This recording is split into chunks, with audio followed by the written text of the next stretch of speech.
Good morning from Cavan Library. You're all very welcome to the library's Christmas Storytime this morning. And I'm going to say a big hello to all the classes who are joining us from all over County Cavan. I see loads of classes joining in. My name is Kathleen, and Jonathan and I are going to read you some Christmas stories. We hope you enjoy them. I'm just going to do a little magic and pop into my Christmas outfit to read you the stories. Today is Peppas Playground Christmas sing-along. I'm sure you've got lots and lots of lovely Christmas time at school, doing nice things in school and having Christmas parties. Peppa, Zoe Zebra and Rebecca Rabbit are hanging baubles on the tree. This one is so shiny, said Zoe. This one's so sparkly, said Rebecca. This one looks magical, gasps Peppa, giving her bauble a shake.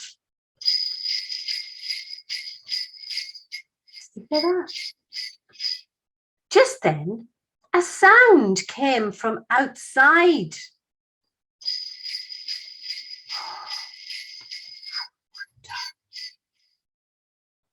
Mama Gazelle, cried Peppa. Did you hear that? It sounded like bells, said Mandy Mouse. Sleigh bells, said Freddie Fox. There it goes again, said Peppa. Listen. Can you hear it? Suddenly, there was a knock at the door. Santa! Cried the children. Hello, Santa. I hope there's a Christmas sing-along today. Yes, said Peppa. We're going to sing Jingle Bells. Ho, ho, ho. That's my favorite song, said Santa. And I may have something to help. Santa popped outside, then returns with a bell. This is from my sleigh.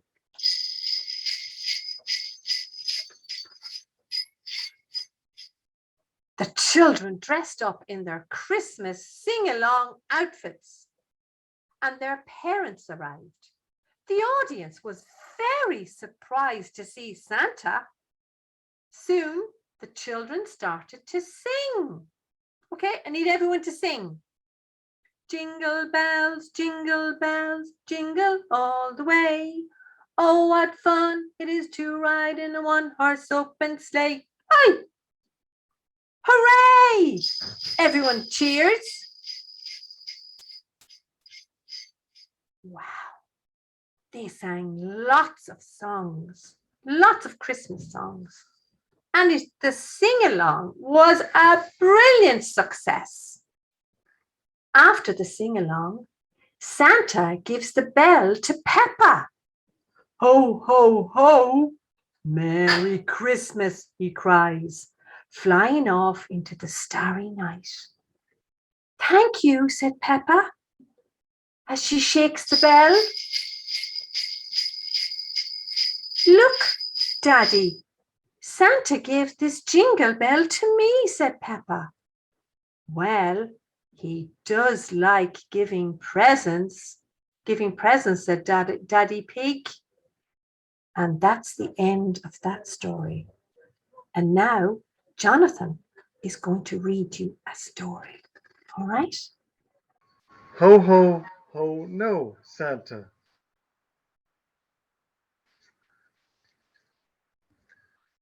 And it begins, ho, ho, ho, I'm Santa. Today it's Christmas Eve. There's work to do, and I will help, so my sleigh can leave. Let's see, look, and I think there's a noise he makes. Oh, squeaky. Ho, ho, no, Santa. That's not how we make the toys. There's too much paint, too many parts, and you make too much noise. Ho, ho, ho. No, Santa. That's not what reindeer eat. They don't eat cookies or candy canes. They need a healthy treat. A healthy treat. Anybody? Oh. Ho, ho, ho. No, Santa. Put the presents in the sleigh. Too many presents stacked up high. You've dropped them on your way. They've all fallen out of the sleigh. Oh no. Ho, ho, ho. Go, Santa. It's time to fly your sleigh. It's Christmas Eve. Our work is done. Phew, what a busy day. And see.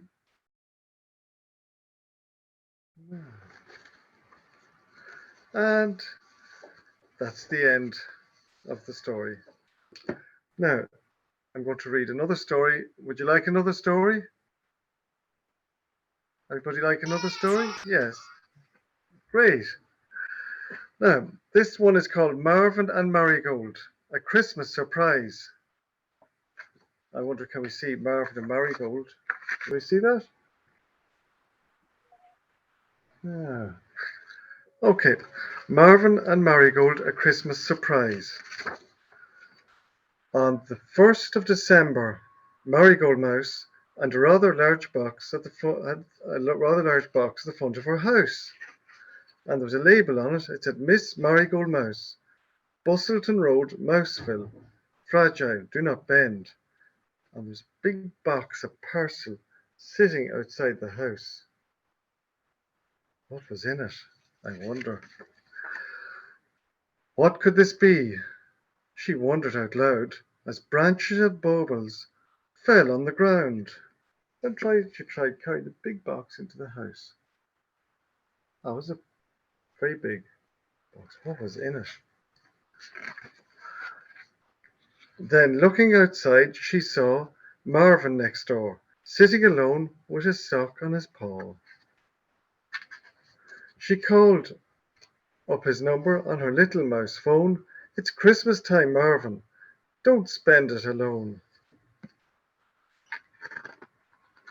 But I don't have a tree in my little mouse house and no presents to give, sobbed Marvin the mouse.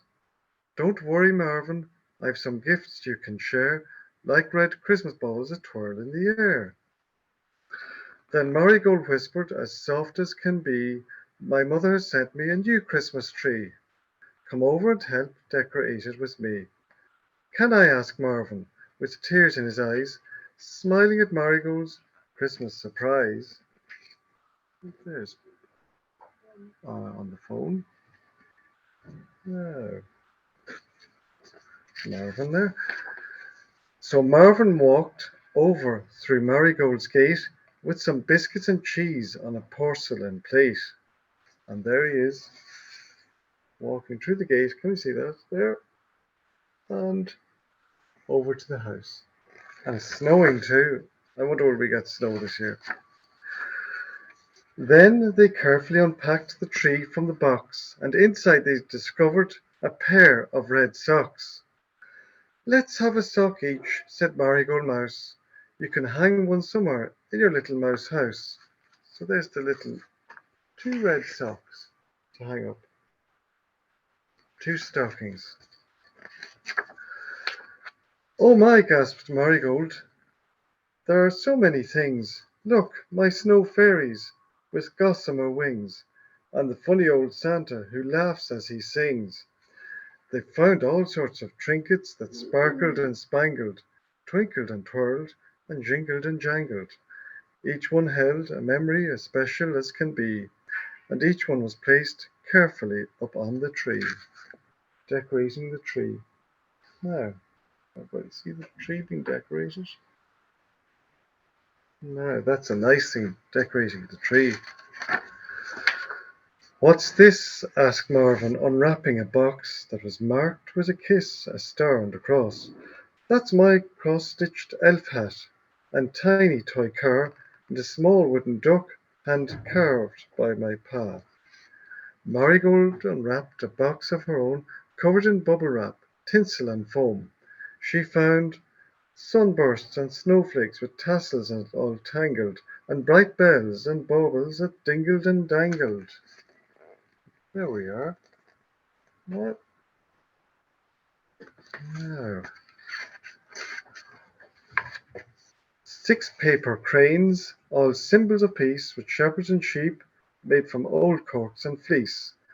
3 wise men in a nativity scene, and babushka dolls painted in red, gold, and green. There we are. And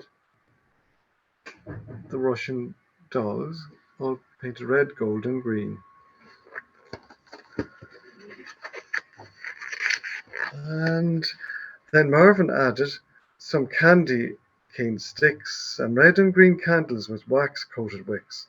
Lastly, they placed the star at the top. It was time for some tea, and they both had to stop. Oh, there. Finally put the star on the top of the tree, and then it was time for some tea. Marvin and Marigold sat down for a rest, smiling with pride at the tree they had dressed. They nibbled on cheese as the Christmas balls whirled, gold tinsel glittered, and paper cranes swirled. And that was a lovely tree.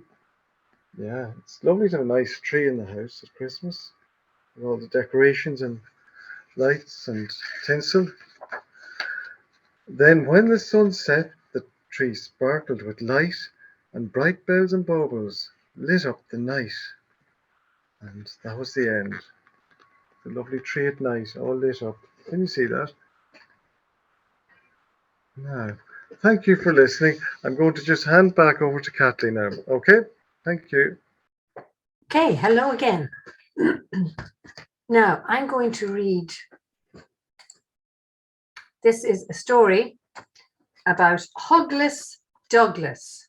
Do you know Hugless Douglas? Okay. Hugless Douglas finds a new magical friend on his hunt for the perfect Christmas tree. He wanted the perfect Christmas tree. It's Christmas Eve at last, cried Douglas, and he ran through the snow as fast as he could. He wanted to make the most of every single minute. Douglas was so full of hugs that he gave some to the trees.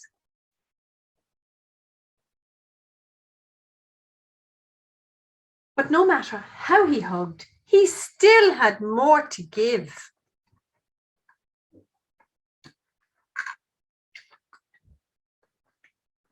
Does anyone want a Christmas hug?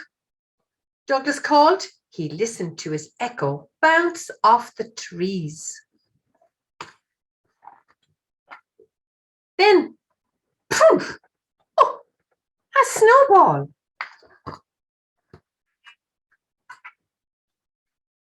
Merry Christmas, Douglas, laughed his friends.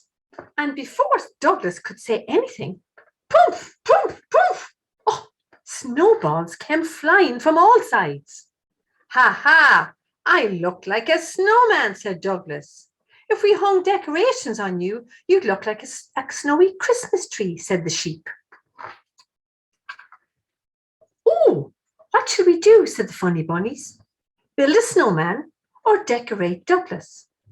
Snowman first, said Douglas. He began scooping handfuls of snow and rolling them into a giant snowball. But the more he rolled, the more his friends disappeared. There, finished, panted Douglas, and he gave his new friend a snowman hug.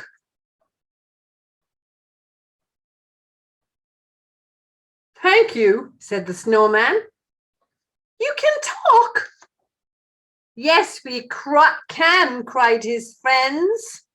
Oh, Douglas yelped and nearly fell over. He had rolled all his friends into the snowman. Everyone stopped laughing when they heard a funny, jingly noise.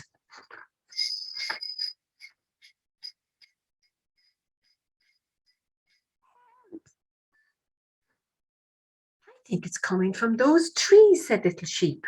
So they set off to see what they could find. At the top of the hill, there was a little upside-down reindeer hanging from a fallen tree. He had a very shiny nose that jingled when he smiled. His name was Rudy, and he had a story to tell about flying, getting lost in the woods, and Christmas magic. Little Sheep still wanted to decorate something and pointed at the fallen tree. But it's too big to get home, said Douglas. Rudy's nose jingled and glowed a little brighter. I can help with that. Let's fly down. Are you sure about this? Said Douglas. Whee! Oh, it's a Christmas miracle, yelped Little Sheep. Poof! Oh, said Douglas. The tree's a bit broken.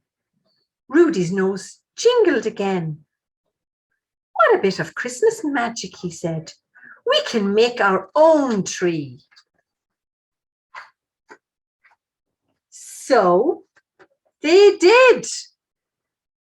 And this is what it looked like until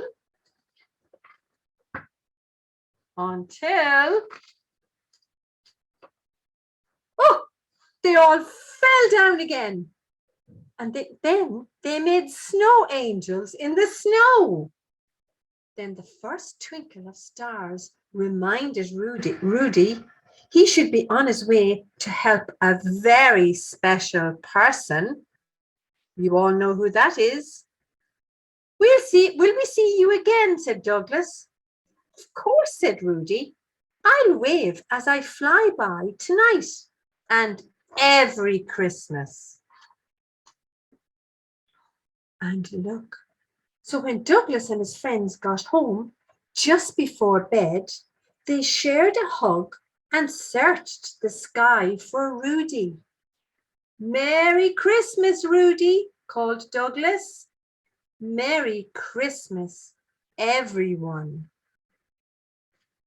Okay, so we're going to have another story from Jonathan.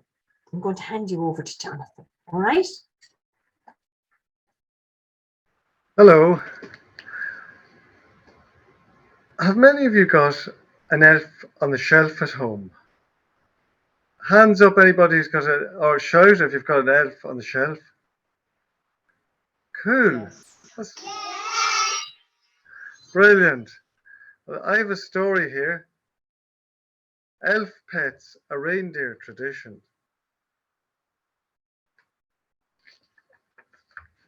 Elves are very interesting, aren't they?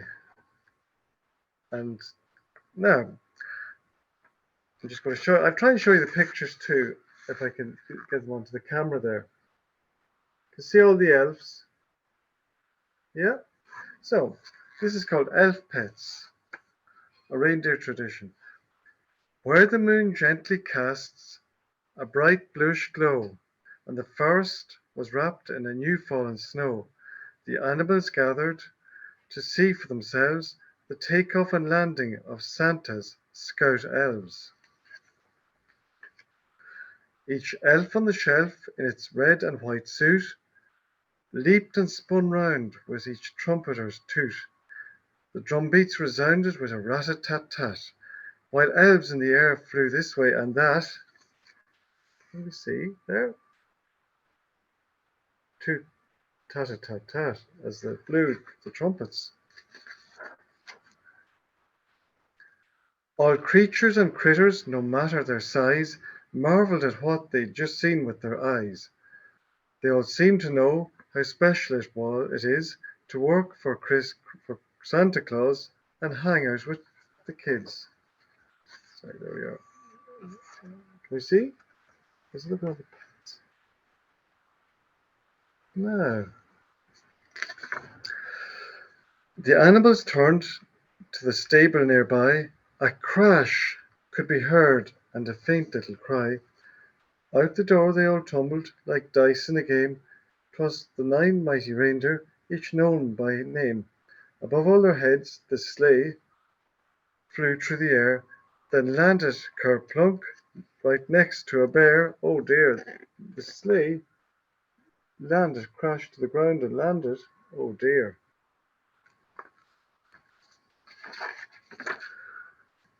Santa turned to his side, shook his head with regret. Let's try this again.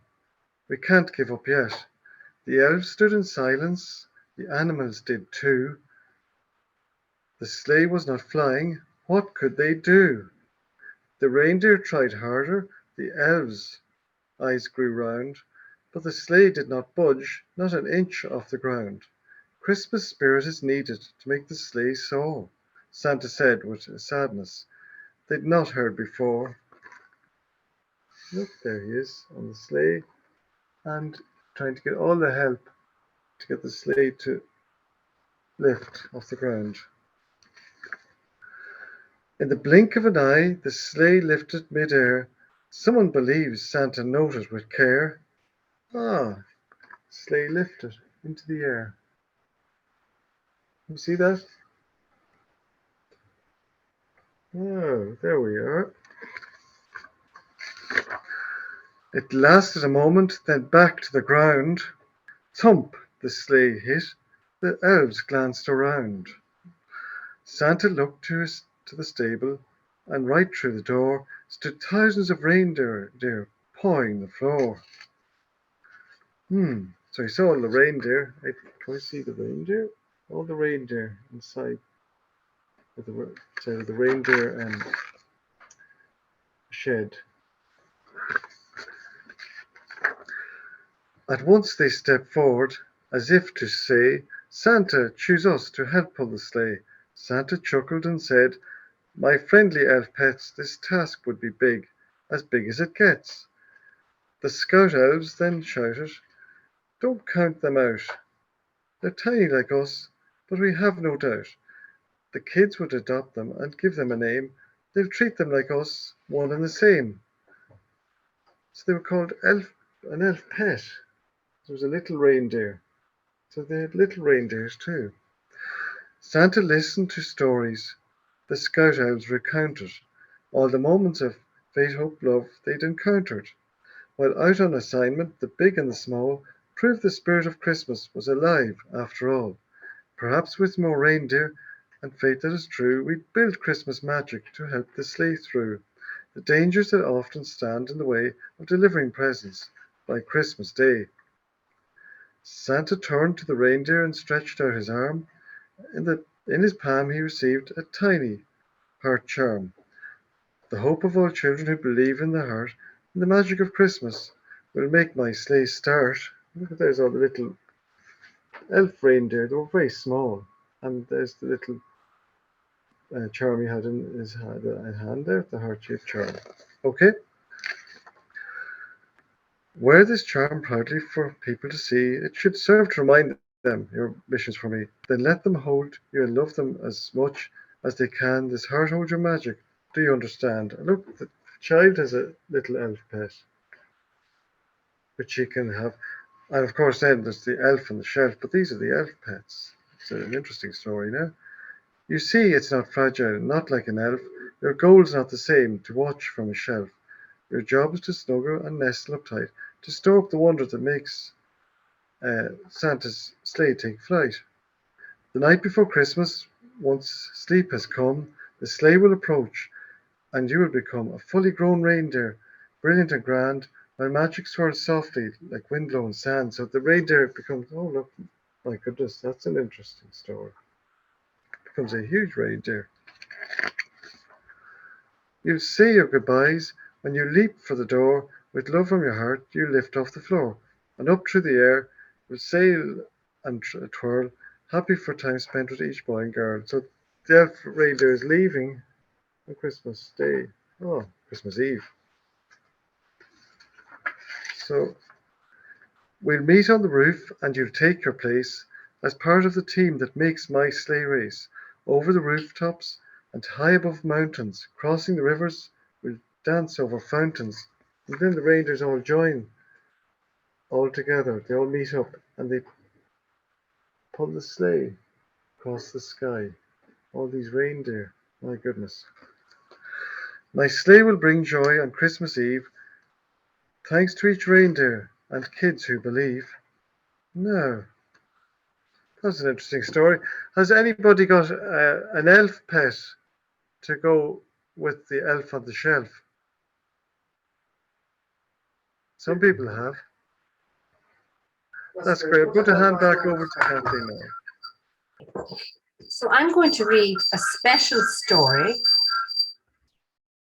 and this is called Santa's Sleigh on its way to Cavan and Monaghan.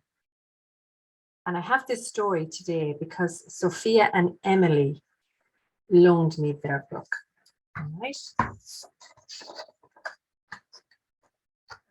Now, the moon over Monaghan casts a cool glow, and Cavan lies snug beneath a blanket of snow.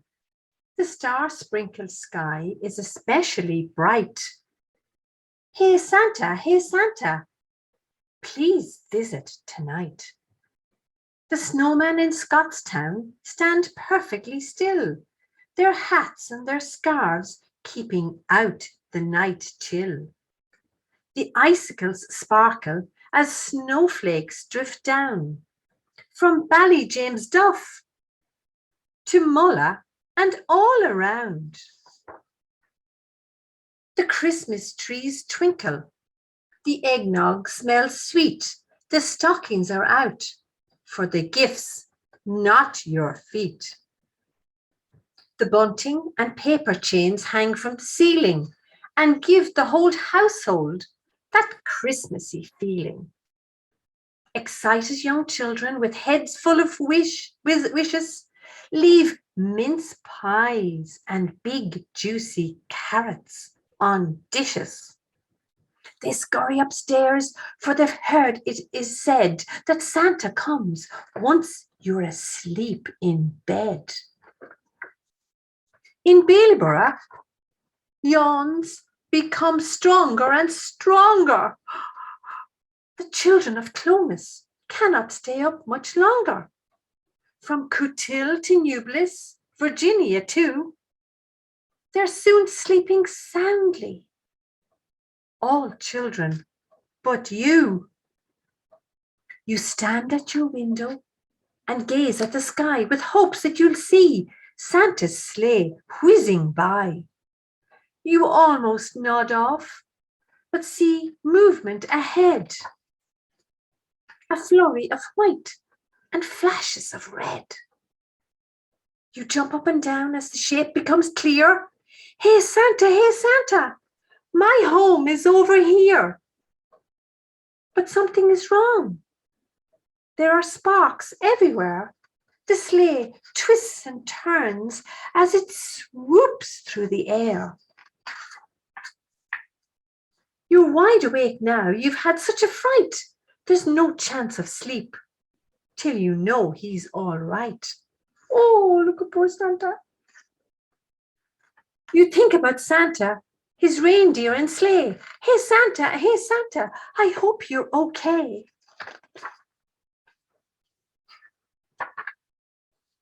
Yes, Santa is fine. He's down in the park, replacing the fuse for his sleigh in the dark. He tugs on the reins, shouting, up, away, and hits the ignition, which starts up the sleigh. With magical speed only Santa possesses, he visits well over thousands of addresses. From Glasslock to Milltown, delivering toys, he visits each house without making Now Santa has been to all houses but one. He can't go back home till this last house is done. It's your house, of course, but you're still wide awake. He circles above as he takes a small break. And that's when you see him, you know he's all right. Your head hits the pillow. You're out like a light. He lands on the roof to the sounds of your snores. It's Santa, it's Santa. He's coming indoors. But you wake up and jump to your feet. You're sure you forgot to leave Santa a treat. Will Santa leave presents for someone who's so rude? You must go downstairs and make sure he has food. You enter the kitchen and turn on the light, not spotting the figure who ducks out of sight. You're still half asleep, so you don't find it weird that a broom has a hat and a coat and a beard. You go to the cupboard to get the mince pies, and all without spotting his clever disguise. You open the fridge, you don't hear a sound of Santa, who's running off into your lounge or sitting room. With a plate in your hands, you head off to the tree. You're feeling so sleepy, you don't even see a sight that would have your heart skipping a beat. The curtains have sprouted to Santa-sized feet. Still sleepy, you head back to bed with a smile. The panic is over. It's all been worthwhile. You climb up the stairs, not once looking back, as a chuckling Santa takes toys from his sack. Oh, oh, oh. Now Santa is leaving. His sleigh races high. It sparkles and fizzes and lights up the sky. Castle Blaney's streetlights grow dim in the night. Hey Santa, please have a safe flight. Soon Santa leaves Cavan and Monaghan behind, where children are lovely and grown-ups are kind. And then he booms loudly, his voice full of cheer. Ho, ho, ho, Cavan and Monaghan, I'll see you next year. And that's the end of our stories for today. Thank you all for listening and for all the schools and teachers and the children. Oh, look, wave, big wave. Everybody. Yes, you can all put on your cameras now. Thank you so much.